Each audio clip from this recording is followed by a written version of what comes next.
और लिखा युवा राजनीतिकों के बारे में। बहुत ही इम्पोर्टेंट लेटर है, ठीक है। बहुत सारे लेटर लिखे, लेकिन जो उनके विचारों को स्पष्ट रूप से दर्शाता है वो मैं आपको बताता हूँ, ठीक है। तो चलिए मैं आपको बताता हूँ जो लिखा था उन्होंने। कब उन्होंने लिखा? 2 फरवरी 1931 में लिखा था। देखिए इसमें क्या बात है, ठीक है।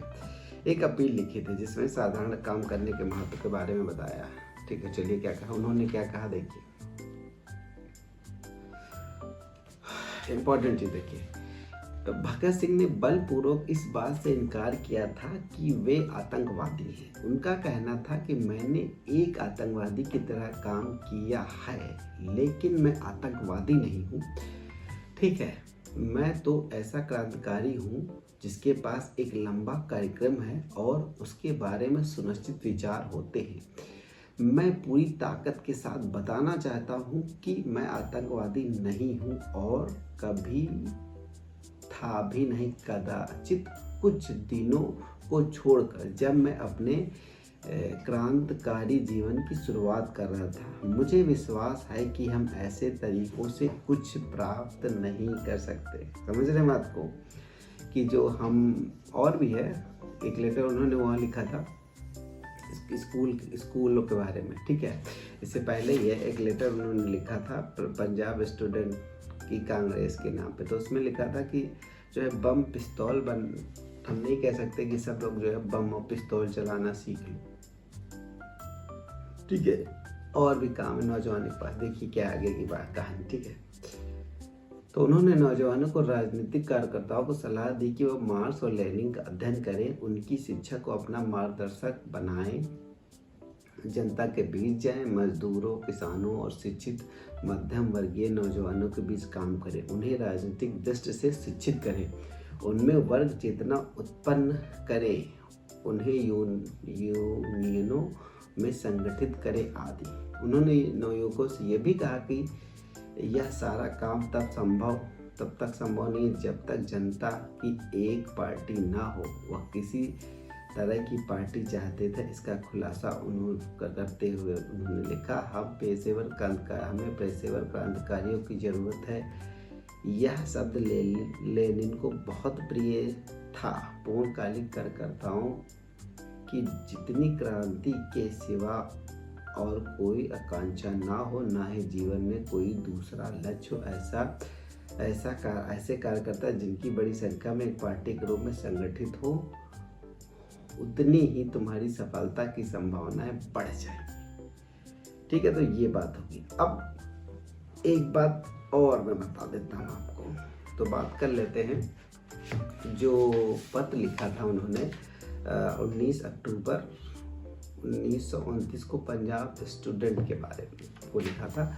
तो उसमें एक चीज़ लिखी थी कि उन्होंने कहा था कि लाहौर अधिवेशन जो होने वाला था उसमें उन्होंने एक बात कही थी, वो मैं आपको स्पष्ट रूप से पढ़ के सुनाता हूँ जिससे आपको अच्छा लगेगा, ठीक है। तो चलिए ये लेटर लिखा गया है 19 अक्टूबर 1929 को पंजाब छात्र संघ लाहौर में, ठीक है। इसको सुनकर पढ़ाया गया। इसमें क्या हुआ, नेताजी सुभाष चंद्र बोस जो है कांग्रेस की अध्यक्षता कर रहे थे। याद ध्यान देने वाली बात है।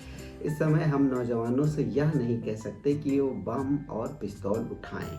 आज विद्यार्थियों के सामने इससे भी अधिक महत्वपूर्ण काम है। आने वाले लाहौर अधिवेशन में कांग्रेस देश की आज़ादी के लिए जबरदस्त लड़ाई की घोषणा करने वाली है। राष्ट्रीय इतिहास के इन कठिन क्षणों में नौजवानों के कंधे पर बहुत बड़ी जिम्मेदारियां पड़ेगी। यह सच है कि स्वतंत्रता के इस युद्ध में अग्रिम मोर्चों पर विद्यार्थियों ने मौत से टक्कर ली है। क्या परीक्षा की इस घड़ी में वे उसी प्रकार की दृढ़ता और आत्मविश्वास का परिचय देने से हिचकिचाएंगे? नौजवानों को क्रांति का यह संदेश देश के कोने कोने में पहुंचाना है। फैक्ट्री कारखानों के क्षेत्रों में, गंदी बस्तियों, गांवों, जर्जर झोपड़ियों में रहने वाले करोड़ों लोगों में इस क्रांति की अलग जगानी है, जिससे आज़ादी आएगी और तब एक मनुष्य द्वारा दूसरे मनुष्य का शोषण असंभव हो जाएगा। पंजाब वैसे ही राजनीतिक तौर पर पिछड़ा हुआ माना जाता है। इसकी भी जिम्मेदारी युवक वर्ग पर ही है। आप देश के प्रति अपनी असीम श्रद्धा और शहीद यतीन्द्रनाथ दास के महान बलिदान से प्रेरणा लेकर यह सिद्ध कर दे कि स्वतंत्रता के इस संदर्भ में वे दृढ़ता से टक्कर ले सकते हैं। तो जो ये लेटर लिखा गया है, ठीक है, स्कूल के लिए, उस पर तो कभी भी वो हिंसा की बात कर ही नहीं रहे हैं, ठीक है। इवन उन्होंने लेटर में लिखा है कि हिंसा वो शुरू में तो थी, लेकिन बाद में उन्होंने हिंसा की कोई बात की नहीं, क्योंकि अगर हिंसा की बात करनी होती तो फिर जो बम फेंका था आवासु गैस वाला, ठीक है, धुएं वाला केवल असेंबली में, उसमें कुछ होता तो क्लियर है कि वो हिंसा की बात करते ही नहीं, लास्ट में वो अहिंसा पे उतरते हैं, ठीक है। तो ये चीज़ें मुझे स्पष्ट होती हैं कि वो फाइनली जो है ये नहीं कह रहे कि सबको बम पकड़ा दो, पिस्तौल, इससे कुछ हासिल होने वाला नहीं था। उन्होंने इस चीज़ को एक्सेप्ट किया। इवन जो है लाहौर अधिवेशन में जो लेटर गया उसमें तो ये भी कहा गया युवाओं से, जो क्रांतिकारियों से, कि जो मांग होने वाली उसमें सहयोग करें, लोगों को जागरूक करें देश के बारे में, ठीक है। तो ये चीज़ें समझ में आती हैं इनके लेटरों से, ठीक है। तो काफ़ी निचोड़ देने की जो बहुत ही इम्पोर्टेंट थी, जो उनकी विचारधारा के बारे में बात कर रहे थे मैं उसको बताने की कोशिश कर रहा हूँ कि उनकी विचारधारा क्या थी, ठीक है। तो ये उनके 2-3 लेटर महत्वपूर्ण, इसके अलावा थोड़ी भावनात्मक लेटर भी भाई के लिए लिखा था, और भी लेटर लिखे, लेकिन जो उनकी फोकस विचारधारा पे हुई उस पे मैं बात करने वाला था, तो ये था उसका लेटर, ठीक है।